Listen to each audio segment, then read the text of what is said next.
So I'd like to thank everybody who's already in. I expect we're going to have several more participants joining because I think we had something on the order of 121 signed up for these office hours. I do like to start things on time just to be respectful of folks' time. So we're going to get started with this. For those who haven't participated in office hours before, this is a way for us to interact with you, for you to ask questions, to either submit them ahead of time or to talk about them, just whatever happens to come to mind even today about database upgrades and migrations. And last month, it was me and Mike doing the office hours for upgrade.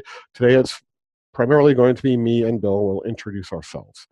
If you do have any questions, I'd encourage you, given the number of participants we're going to have, please use the chat window to enter any new questions, because that way we won't have the usual webcast people trying to figure out who can talk and when and that kind of thing. So please use the chat for new questions.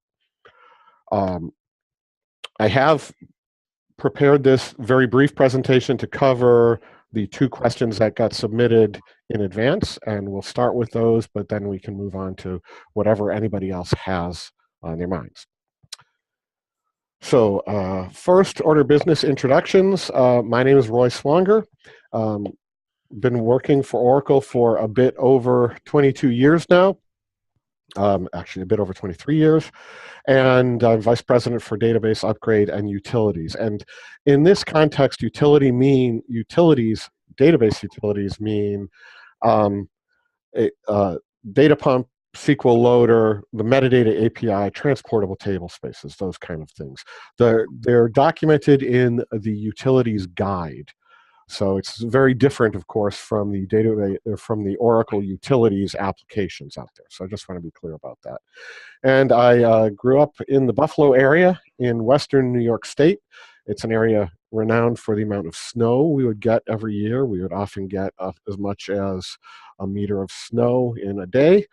And I now live and work in New Hampshire, work in the Nashua, New Hampshire office, where we have about 500 employees total. And we develop other technologies there, including spatial and graph, multimedia. There's a bunch of Oracle Secure Backup, a good chunk of RMAN, Data Guard, and some of our new upcoming autonomous cloud features as well. I think, Bill would be next here. So Bill, why don't you introduce yourself? Hello, everyone. I'm Bill Beauregard, and worked with Roy on and off for a long time, and came over from, worked with the digital RDB group, and then that came over to Oracle, was acquired by Oracle. I've been working with Oracle ever since, and primarily I had focused in the spatial and graph area, and now I'm working for Roy and the utilities and upgrades group. Great, thanks, Bill.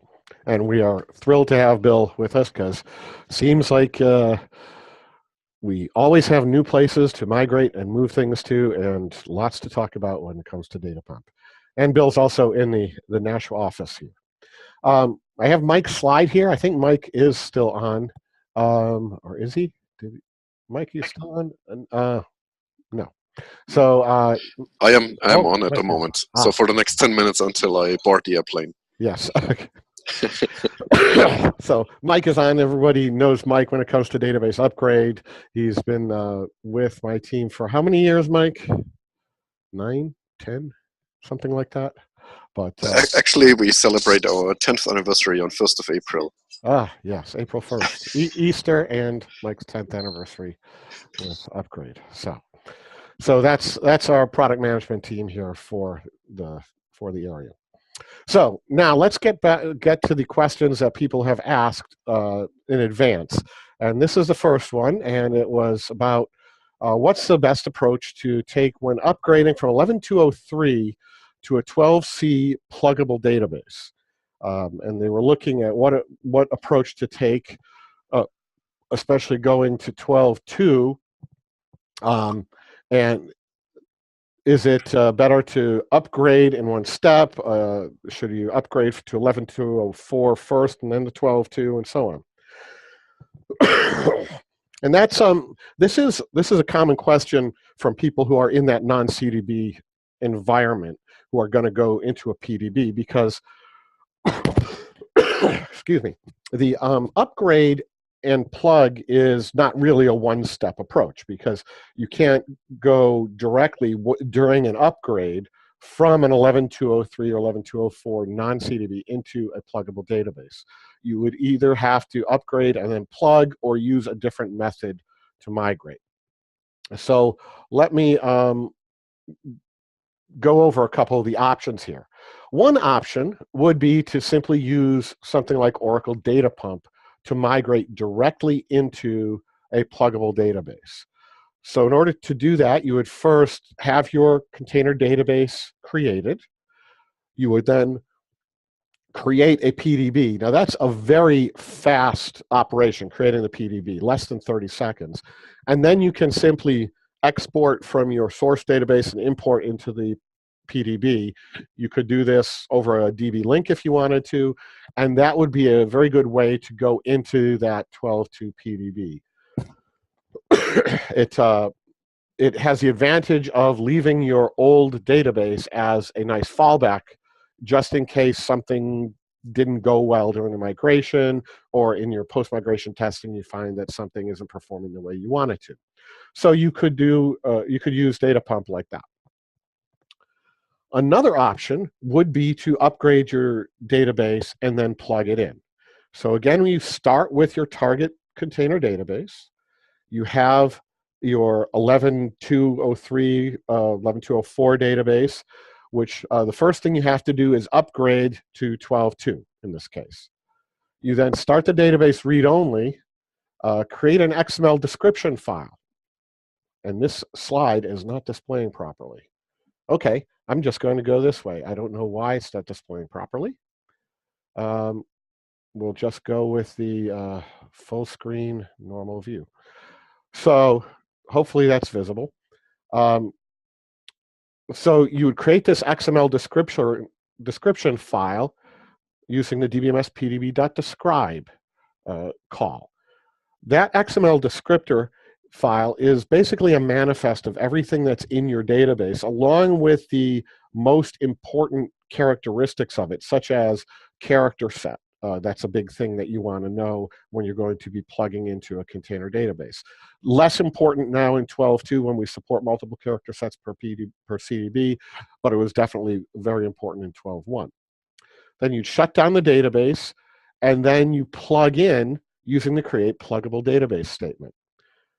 So here we show a flavor of create pluggable database where we're saying no copy. And that means that we will simply use the data files in place on disk where they are. So that becomes very fast. And if you've got a 2 terabyte database or something like that, you're not going to necessarily have the space or maybe the time to copy your data files. So that's when you might use the no copy. Of course, the downside of doing the no copy is that you don't have a fallback to your old database at that point. Because after we plug in that PDB, we will then do our sanity operations, which is this last script here, non-CDB to PDB.SQL. Now, non-CDB to PDB.SQL deserves special attention. This is, and I'll go back to full screen mode here,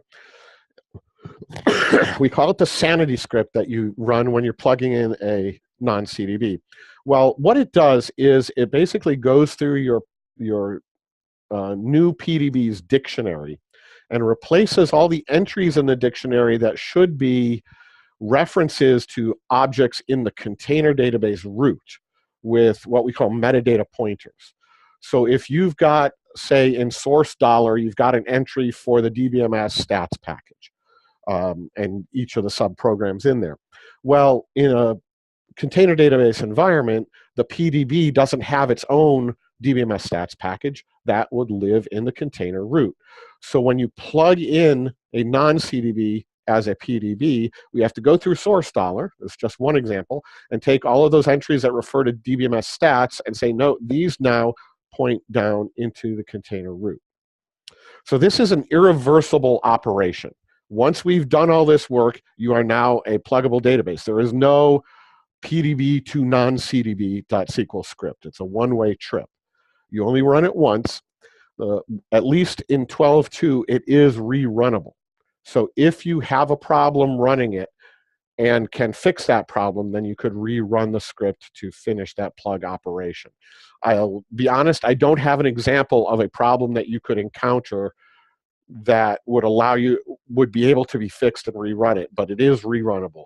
So maybe if something happened, like you had an instance crash, or you lost your VNC session or something like that, you could still rerun that. The runtime of this script, as we say, it depends.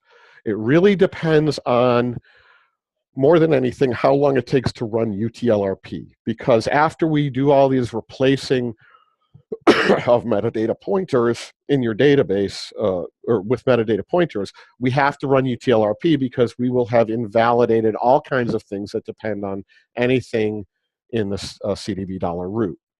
So you may have a sense of that for your database. If it's an e-business suite database, running UTLRP can take an hour or more. On a simple database, it could take 5 minutes. So overall, I would say that you could depend on non-CDB to PDB.SQL taking anywhere from about 10 minutes on up, which means it does take a significant amount of time in the scheme of things. It could take, in some cases, as long as the actual upgrade took. So this is an option for you, though, to upgrade and then plug in. Generally, if I was going to do this, I would not use no copy, because because this is a one-way trip, I want to have a fallback mechanism of being able to go back to my non-CDB if necessary. So I want my files still around. But it may depend on how much space you have available, how quickly you can restore backups if needed, and so on. Then a third method I want to highlight about moving from an 11.203 non-CDB to a 12.2 PDB would be to use full transportable export-import. This was a feature that we added for migration to 12.1, but we actually added the export side into 11.203. We didn't document it at the time because you couldn't have used it for anything until 12.1 came out. But we were preparing for this idea of being able to migrate databases forward, and we were able to do that by putting the export side into the earlier patch set. So with full transportable export-import, what happens is that it uses the data pump interface, very much like doing a full data pump export and import, but we're going to move all of your data files using transportable table spaces. So we move them as files. We don't have to export and import all of the data. That means this can be a lot faster than doing a traditional data pump export and import. Even as fast as data pump can be, it doesn't necessarily compare to transportable table spaces.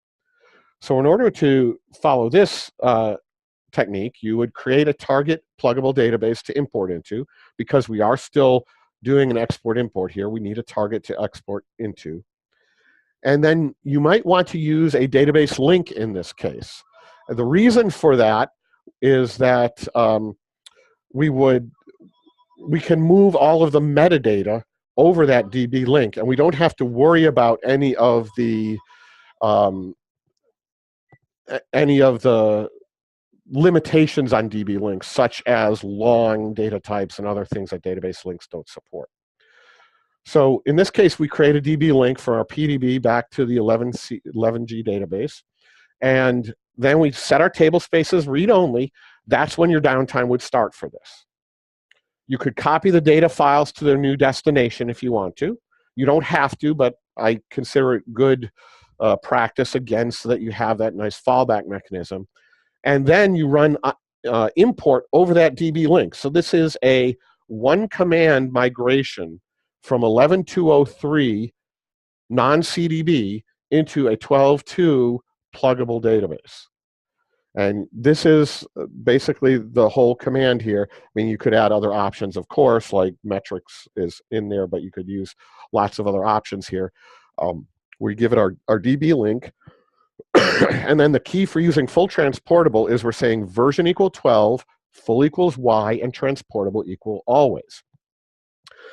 This full transportable export import feature is invoked by combining full equals Y and transportable equal always.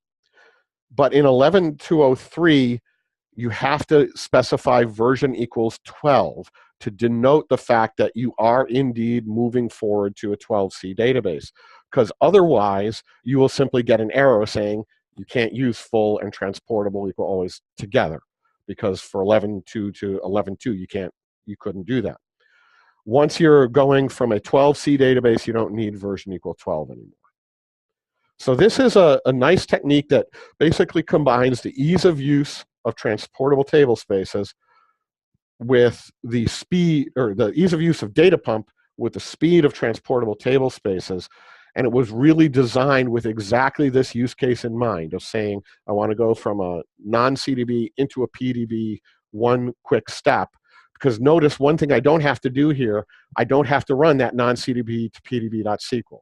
Bringing all my data files over, taking care of all the metadata for you with one export and import command, which is a lot simpler than normal transportable table spaces, and doing it fairly quickly. So that's the first question. The second question, this was, I didn't change the title on this from the last one. It's not an EBS upgrade scenario. This is about Exadata with 18C installed. They're asking, they've got databases on older Exadata machines, most of them multi-tenant and a few 11.203. How they'd like to migrate with data pump through database links, and the biggest one is 5 terabytes. Any tips or hints, version incompatibilities, or performance issues? Well, there are not any version incompatibilities with 11.203 going forward. Actually, data pump still supports all versions since it was created in 10.1. So we don't have any version incompatibilities moving things with data pump. There are a couple of important notes that I want to reference for you if you're using data pump. Let me go down here. One of them is the master note for data pump. And that is here. Let me increase the font size on this. So our support team does maintain this master note for Oracle Data Pump with common issues, character set compatibility. That's one area you always want to pay attention to. If you're migrating with Data Pump, we will handle character set changes for you, but you want to make sure that your database can also handle character set changes, for example, performance issues, and so on. So there is a note specifically for that. And there is also a list of data pump performance bugs that have been fixed over the years. And because you're talking, in this case, about potentially 11.203 migrating, some of these are ones that you may want to look at. So this note, this starts with bug number descending. It's actually easier, I think, to go to the second part of this note, which is it tells you what version the performance bug was logged against. And here you can see that there are 11.203 ones fixed in. You can see 12.2, 12.1, 11.204, and so on. And there may be backports available already on for 11.203. So if I was migrating from 11.203 forward, I would look at this note and say any of these where it says expdp file for 11.2, 11.203, I would look at those to see if there is maybe a backport that you might need for a specific fix. So that would be my advice there. Now, beyond that, we do have some general hints and tips. For exporting, when you're migrating with Data Pump, you do need the EXP full database role. Now, that is a very powerful role, so only grant it to people who really need it, because it includes things like the become user privilege, because we need to be able to export everybody's objects as those users. But the become user privilege is super powerful. It would allow a user, for example, to become sys. So you don't want that EXP full database to be granted to just any user. We also recommend against logging in as sys. Sys has some very powerful capabilities, and allows you to basically do whatever you want in the database, but it also doesn't do parallel DML. And it has some performance issues with it. So if you want good performance with Data Pump, use system, not sys. There's no reason to use sys with Data Pump. As long as you have the right roles, you're fine.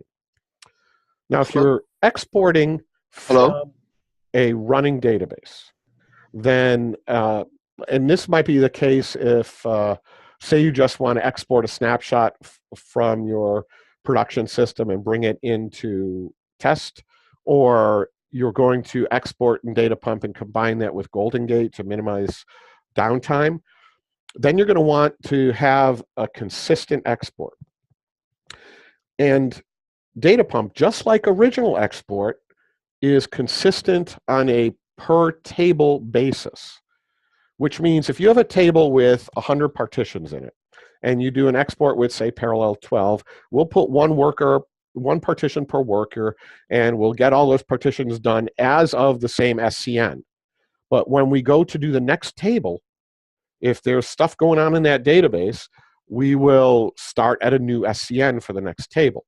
So as you can see, you might not get consistency across tables if you don't specify flashback SCN or flashback time. Of course, if your database is quiesced, that's not a problem, but often you want to do this on a running system. So you either specify flashback SCN or flashback time, or you can even now say consistent equal Y. We re-implemented that syntax. It really just is the same as saying flashback time equals sys timestamp. But be aware that when you do that, you will need to retain undo for the duration of the export, and that could be a long time. We always recommend that you exclude statistics on export. Importing statistics is slow. It's gotten faster over the various versions. It was about twice as fast in 11.2 as it was in 10.2, but it is still relatively slow compared to rebuilding the statistics in the new environment. We also want you to set this parameter metrics equals yes. It'll give you a lot better information in your log files about how long each object takes to export or import. Now, for performance purposes, of course, you want to use parallel with Data Pump. Data Pump's a lot faster than the old export-import anyway, but with parallelism, we can get really, really fast, especially when you have lots of tables or lots of partitions to move. And in 12.2, we added parallel export and import of metadata in addition to data. So on 11.2 or 12.1 and earlier, when we import metadata, it's one thread doing all of the metadata, all of your indexes, all of your packages, and so on, done with one thread. Well, with 12.2, we can import metadata in parallel, and we backported that capability with this patch that you see listed here, 222.73229, for 11.204 and 12.102. We backported it only for constraints and indexes, because those are the easiest things to do. Doing things like types in parallel takes a lot more work because of things like type dependencies due to type inheritance, and there are other things that have those kind of dependency chains that we couldn't really backport. But if you get that patch, then you can import indexes and constraints in parallel in 12.102 or 11204. We mentioned excluding statistics on export. And then another thing that you might want to look at in 12C is disabling archive logging, especially when you're doing a full import. Generally, the reason you have archive logging is to be able to recover from an error. And with data pump, you can recover from a problem with import by either restarting your data pump job or redoing the import. So you may want to just disable archive logging for your import so that you don't have lots of redo log switching and filling up. Now, I have found that this isn't a big performance issue unless the log writer is your bottleneck. The log writer is very high performance anyway, but it can be that you just don't want to generate unnecessary archive logging, and you can turn that off if needed. Now, of course, you can't do this if you have force logging enabled, such as you're in a standby environment and you're importing into your primary. You wouldn't want to turn off archive logging in that case. And there may be other cases where you have force logging on and you won't be able to turn it off for data pump. But it was a new feature we added, so it was worth mentioning. So those are some tips about data pump migration in general. One thing that was mentioned in the question was using network mode, which is a great idea. With data pump, you can import directly over a DB link, and this was added at the very beginnings of data pump, and we've been using this for years and years. It's nice to be able to not have to write out a dump file, copy the dump file over, and then import the dump file. You can actually set up a DB link back to your old system and import over that network link. You saw how we did that for the full transportable, for example. Now, the performance here is going to depend on the network bandwidth and on the targets, especially the target CPUs, a little bit on the sources CPUs. In the case here where this question was from somebody who is migrating from an older Exadata to a newer Exadata, both the network bandwidth and the CPU should be plenty good to really saturate that network if you specify a huge degree of parallelism. We've had customers achieve over 10 terabyte per hour with DB links going from one machine to another. That was over a 10 gigabit network. Now, one of the new features we added in 12.2 was the ability to move long data over DB links. Database links do not support selecting long or long raw columns over a DB link. They never have. So this was always an issue for data pump because when we go over DB links, usually what we use is external tables, and we're using a create table as select over the DB link in order to do this migration. Well, that was a problem for longs. So in 12.2, one of my engineers figured out how to basically support direct path load over a DB link. And that means you can use that for any tables where you have long or long raw columns. So that can be very useful because often those tables with long and long raw columns are pretty big and you don't necessarily want to do the export and import to files and then move those around.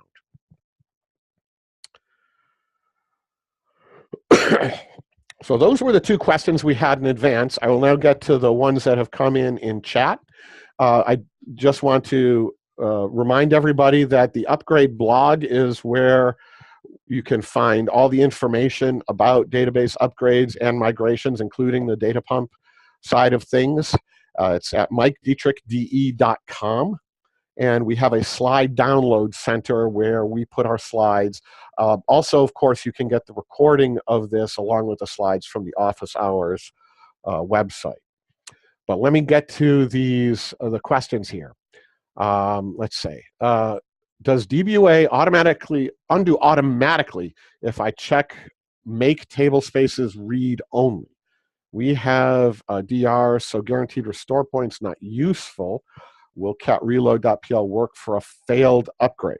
A lot of things going on there. Okay, so the the option that DBUA has to leave table spaces read-only is based on a technique that we've used in a manual way for a long time now. It will not automatically restore from that, but the idea behind that option is before your upgrade, if you shut down the database and make a copy of all of your system table spaces, and that would mean your system, sysaux, and then any of the others that might be there optionally, like CTX sys, XDB sys, and you'd want your temp and undo and so on. You copy those off to the side. And you have your user table spaces read-only because the upgrade isn't going to touch your user data. Then if the upgrade fails for some reason, or even if it upgrade succeeds, but then you want to do some read-only queries afterwards to see how's the optimizer treating your application, and maybe you don't like what you see, you can go back to the previous version by simply copying back that set of system table spaces you saved and then opening the database in the old Oracle home. Because we haven't updated, because those table spaces, user table spaces were read-only, they can just be reopened without any difficulty because we won't have updated the compatible or anything like that. So that's what that DBWay option does. It will not automatically undo if you set the tables, if you say make table spaces read-only, but if you copy off the that set of system table spaces, it will automatically set the table spaces read-only after it runs the pre-upgrade check. And Roy, this is Mike here. Quick addition to that. Don't use this before 12.2 because it wasn't implemented correctly in DBUA. So just implement it correctly in 12.2. Before that, they forgot something, and the restore didn't really work. So just wanted to add this. Thanks, Mike. Will cat reload.pl work for a failed upgrade? That would be downgrade. So will a downgrade work for a failed upgrade? That would be, I'm going to say that depends. I honestly don't know because I can't make a general statement there because an upgrade could fail for a number of reasons. And I'm sure that some of those could also cause a downgrade to fail. So there are going to be some types of failed upgrades where running a downgrade and then cat reload will recover. But there are going to be others where it won't. Let's see. I'm not sure what you mean by a guaranteed restore point not being useful for with a DR environment, though. Because generally, when you upgrade when you have a primary and a standby, what you would do in that case, if you're not using DataGuard rolling upgrade, then you would generally stop your redo apply during the upgrade so that you can upgrade the primary, make sure everything's okay before you start shipping redo to the standby. So in that case, a guaranteed restore point would be very useful. And if you're using DataGuard rolling upgrade, then then you're going to have a situation where, you could still do a guaranteed restore point on your standby. I'm not sure why a guaranteed restore point would not be useful in a DR environment. I can't wrap my head around that one. So if you want to clarify that, I'd appreciate it.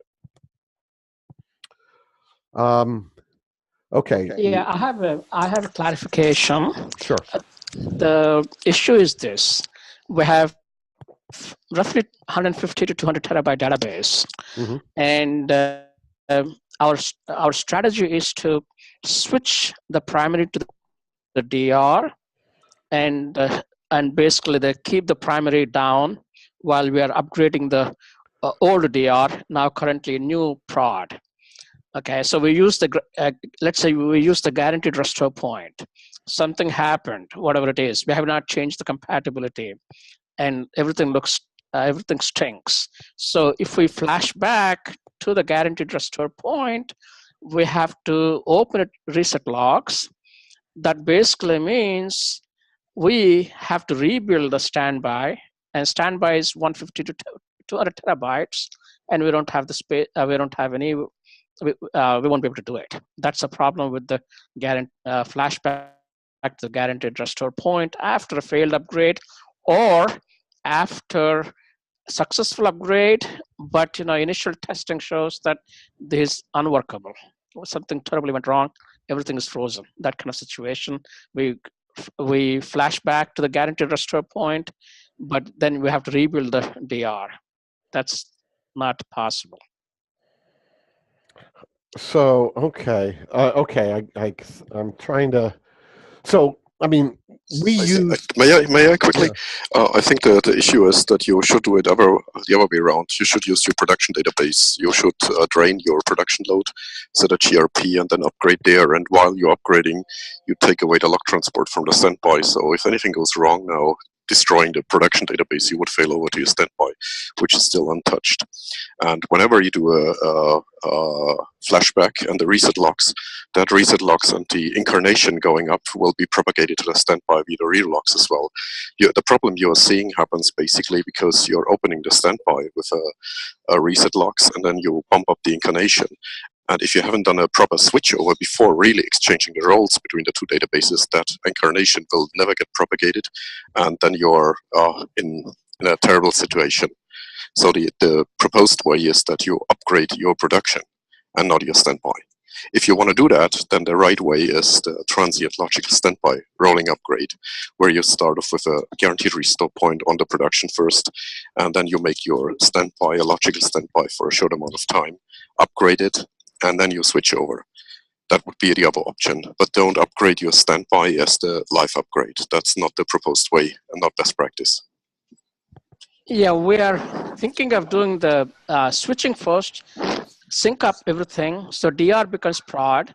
So for all practical purposes, it's a prod, right? Just that we want to keep our prod down, our old prod down, just in case something horrible happened. Yeah, but have you done a proper switchover and exchanging the roles before? Yeah. We have done that. Then this will never be a problem, because then your standby becomes the production. And when you flashback now, you increase the incarnation of the database, but you will propagate this to your previous production via the reader logs, which is now your official standby at this point. Still, I don't get why you exchanged that role before, because that's really not necessary in that case. You do just an extra work and you cause an extra downtime for the switchover operation, which is not bad. It doesn't harm you, but it's not necessary in my opinion here. Okay, that's fine. So what you're saying is, understood.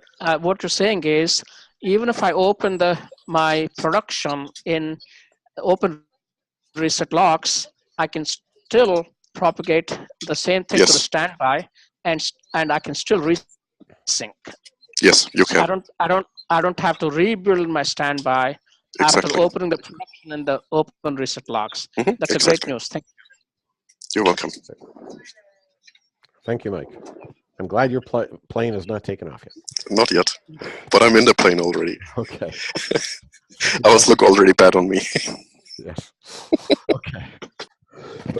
So the next one saying, if I have 1120X on the same machine, you don't have to physically move the data files and can use IMPDP to attach the files to a new CDB. Presto. Yes, that is basically the fastest way in general to move. What the time there will be basically determined by how long it takes to do a metadata export and import of your database. So if you want to get a sense of how long that will take, then you could just do a data pump, metadata only export, and import into some dummy database, and that will give you a sense of how long it would take for the full transportable operation. Next one, I had mentioned that SYS has some restrictions on there. So there are some things that SYS cannot do in parallel. It's very strange. SYS is a very strange user, and I have really tried to find official documentation. All I have is internal emails about this, about what it can, in some cases, can't do. But there are cases where it cannot do parallel DML, which of course data pump depends on heavily. There are other cases where sys is too powerful because it can get around locking protocols in the database. So that's why those are the two reasons that we don't recommend using sys. I wish I could give you more details on that, but basically go with system, not sys, when it comes to data pump. Let's see.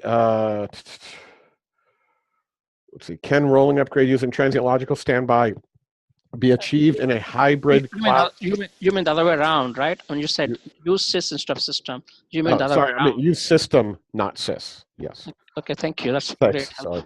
sorry. By the way, does this we have a problem with our lobs? Okay, these are not secure file lobs, but regular lobs. They're all single threaded. Yep. And it's been frustrating. Those tables are 1 terabyte and up. Yep. And we could be spending 16 hours to do the backup of one table. And so we opened an SR and they said, use secure file lobs, but we're unable to go to secure file lobs yet. So, but we basically always use the sys in order to do the EXPDP. So the question is, if we go to system, would that solve this problem also? Unfortunately, no. The problem there is that old basic file lobs do not allow for parallel DML either into or out of a table with lob columns, period. It's just built into their design. They are single-threaded. And that's, frankly, one of the two reasons that secure files were invented. The other reason was the scalability of those lobs, the old lobs. They just don't scale the way that secure file lobs do. So, okay. I will tell you, if you do go to secure file lobs, you will love the performance. You might look at how, and we can talk about how to migrate. Basically, using online redefinition would be your best way to get there if you're talking terabytes of data. But it's something that you should definitely be looking at. People have complained about lob performance with export, import, and data pump for a long time, and that is out of our control. Right. Now, you mentioned EXPDP to use system instead of sys, but would you say the same thing about IMPDP, or IMPDP doesn't care? I would say the same thing for IMPDP as well. Use system and have the right roles, and that's the right way to do it. That's awesome response. Let's see. I have a question here. Time equals imp definitions meta. Any other remarks regard to this method? I'm not understanding that question. From Pete. What does the,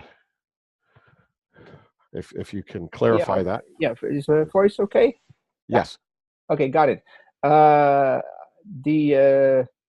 Migrating by plugging an old version into a container is my preferred way of doing it, because it has the simplicity and the speed, and if you do it on the same storage, you don't have to move your data. Right. So this is what I would recommend everyone. So, and the question is then, are there any other general remarks using that method?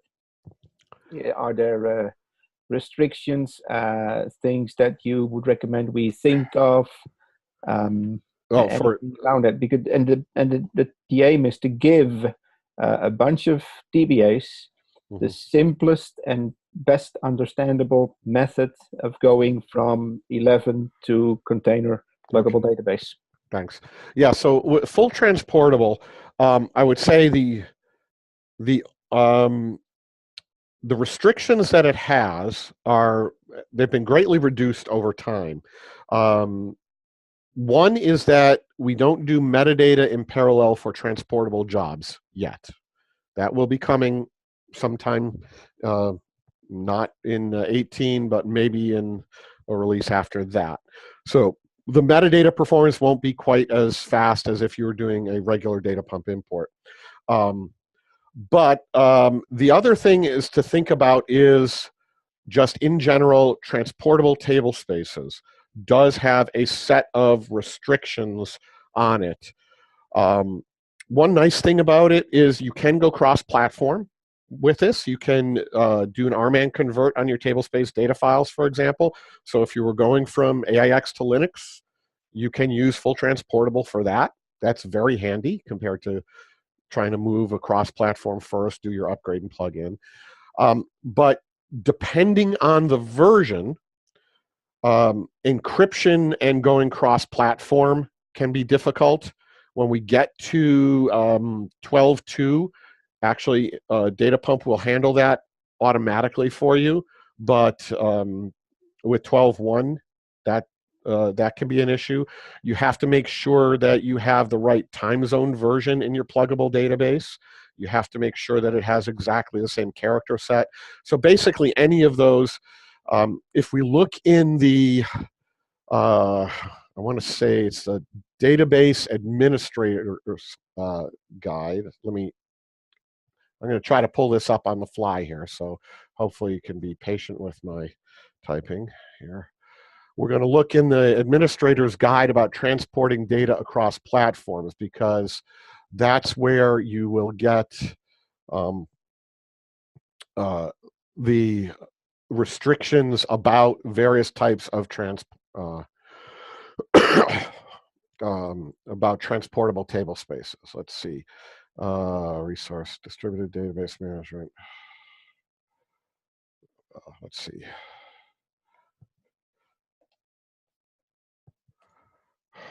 Our docs have gotten a little bit better online, but our search is still not the best here. See, no, I'm not going to keep pursuing that. It's not going to get me anything. So, but you'll want to look in the administrator's guide in the chapter about transporting data across platforms. There are specific sections for full transportable, which can handle a lot more than regular transportable. For example, it can handle encrypted table spaces going across platform, whereas regular transportable can't. But basically, other than that, it's been a very successful feature. Next question was, can rolling upgrade using transient logical standby be achieved in a hybrid cloud DR model as well? The answer to that is yes. You can do that in a hybrid cloud. What you're going to find is with a hybrid cloud model, where you say primary is on premises, standby in the cloud, the most difficult part to me is getting the connectivity from the cloud back to your on-premises database.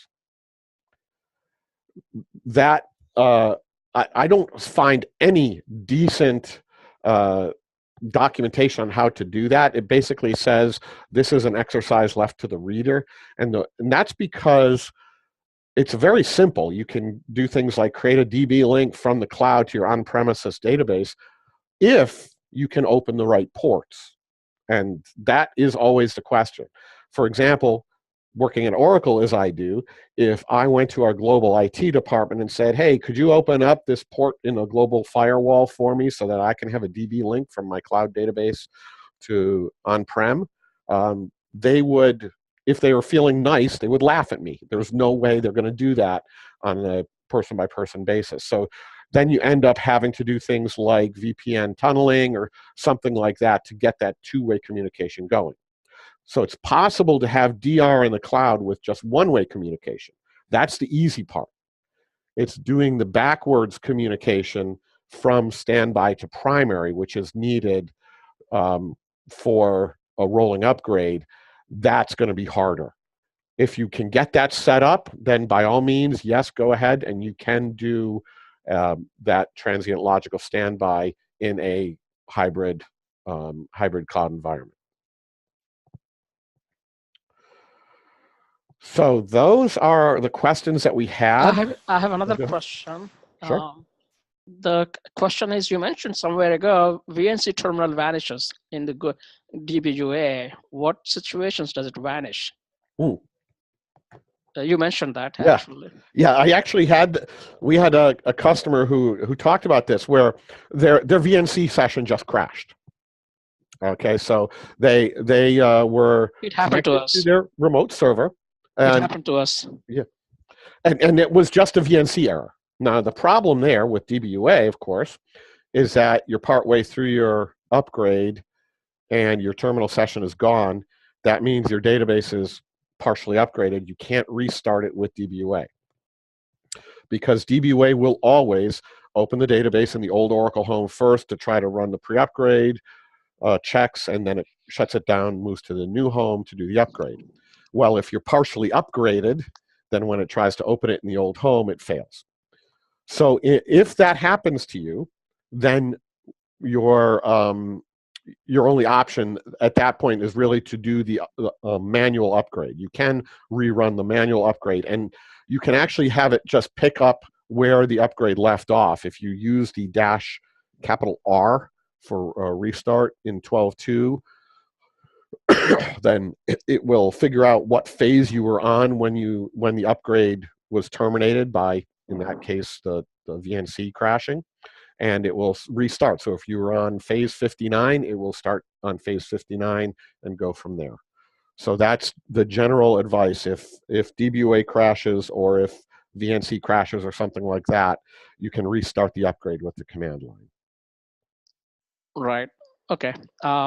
Yeah, understood. But catctl.pl won't crash because it's used to, the GUI goes away exactly at 64% each time we tried it. And so it looks like something like a SQL script or something. Oh, well, that's DBUA crashing, not VNC. Oh, yeah, I meant DBUA crashing. Sorry. Okay. That I would really ask you to file an SR about that. I mean, if it's stopping at the same time, and this is, I assume, on one database, not on all your databases. Yeah, one database. Okay. To me, that would be a case where we need to see the upgrade logs, and there's obviously something going on there that's causing a problem in the upgrade. I couldn't tell you what 64% is, because I don't trust the DBUA project. You also just now mentioned DBUA 12.2. We're actually trying to go to 12.1 because many of the vendor tools are 12.1. But are there more problems DBUA in 12.1 compared to 12.2, or can we just use the 12.2 utility to upgrade to 12.1? Just copy it over. No, 12.2 utility, you would have to be going to 12.2. Okay. You can't use DBUA for it basically is very tightly coupled with a version of the database. Right, but minus uppercase R, catctl minus uppercase R will work with 12.1 also? In 12.1, you could give it the phase to restart from. So if you look in your, so we implemented just the -R in 12.2. However, you could still do the equivalent by looking at the log files, figuring out where it was when it left off, and you can look for phase _time_start, and in your log files, and you'll see what phase it was on when it failed. And then catctl, you can give it the -P for phase, lowercase p for the phase, and it will start at that phase of the upgrade. Okay. The one other thing I have is that we have a DR situation, which makes things a little complicated. So we go from non-CDB to CDB using that describe and create XML and all of that stuff. And we use let's say we use no copy, and so that we don't have to move our 150 terabyte, 200 terabyte database to a new location. We don't have the space for it. So now we obviously have to sync up, right? I mean, then we sync up we obviously move the DR to the new Oracle home, etc. Sync up would happen the same way as before, or any additional things we need to do for when we go non-CDB to CDB with no copy option. Right. So we have Xarata. Yeah. So with the whole thing about DR, when you're dealing with pluggable databases, that has a whole set of rules and things to understand about it. But for this particular case, first thing that happens is when you create your new CDB and plug into that, you now have a new database, right? So that means you will have to have a new standby as well. You would need to create the standby for that CDB first. Then when you're using the no copy and doing the plug in as a new pluggable database, that create pluggable database command will get replicated to the standby. So as long as all the data files in the standby are in exactly the same location as they are on the primary, then that plugin will work and it will be replicated to the standby as well. So that's how you would move that database from being a non-CDB to a PDB and retain that DR. Yeah, it would it does require that you have identical directory structures, which you probably, I think you have to have that for a standby anyway. But yeah, you would want to make sure you have the CDB standby already set, so that when you do the create pluggable database, it happens on both sides. We have Exadata, obviously, we use Oracle managed files and everything. So yeah, so everything is basically is following the standard procedure of OMF.